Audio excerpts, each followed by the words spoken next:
Je dirais que c'est une belle opportunité parce qu'au-delà, ça vient s'inscrire dans la semaine de l'économie bleue. Mais particulièrement, cet atelier sur la sensibilisation s'inscrit véritablement dans ce que nous faisons, nous-mêmes en tant qu'association, mais nous sommes venus véritablement pour être éduqués.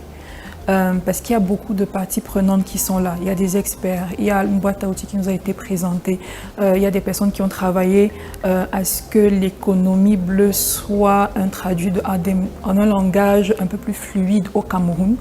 Donc pour nous, vraiment, de manière globale, nous disons que nous sommes très contents d'y participer parce que ça donne des informations claires et précises, vraiment basiques, qu'on pourra peut-être reproduire après vers les populations sur ce qu'est l'économie bleue, son importance et en réalité, qu'est-ce que la population doit retenir de ça.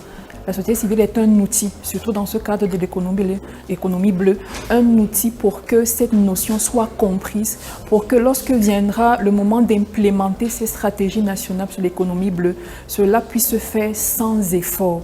Parce que si cette stratégie est mise en place sans que les consciences ne soient véritablement aiguisées ou renouvelées, ou sachant même ce que c'est, on va se buter à quelque chose de très fort. Ce sera la mentalité, les us et coutumes de ce qu'on peut faire avant et après. Donc, la société civile, en réalité, doit être comme un outil.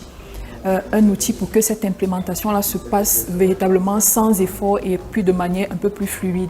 Ça peut passer par les projets, par exemple, que nous pouvons avoir sur l'éducation, sur la sensibilisation, qui ont besoin d'être financés par ces organisations internationales en amont pour qu'après le travail puisse être faisable par la suite plus facilement. Ce qui est bien, c'est qu'avec ces projets d'éducation, de sensibilisation, il y a des KPI qui peuvent être mis en place et qu'il y a des moyens de pouvoir, de manière qualitative, déjà par la manière de faire les choses, mais aussi de manière quantitative par le nombre de personnes qui peuvent être formées et puis comme j'ai envie de dire des pères éducateurs dans ce domaine de l'économie bleue. Donc c'est vraiment dans ce sens que la société civile peut se tenir, c'est également dans ce sens que notre association veut véritablement innover, être pionnière dans ce type de choses, de projets en réalité, que ce soit vu différemment et nous sommes disponibles.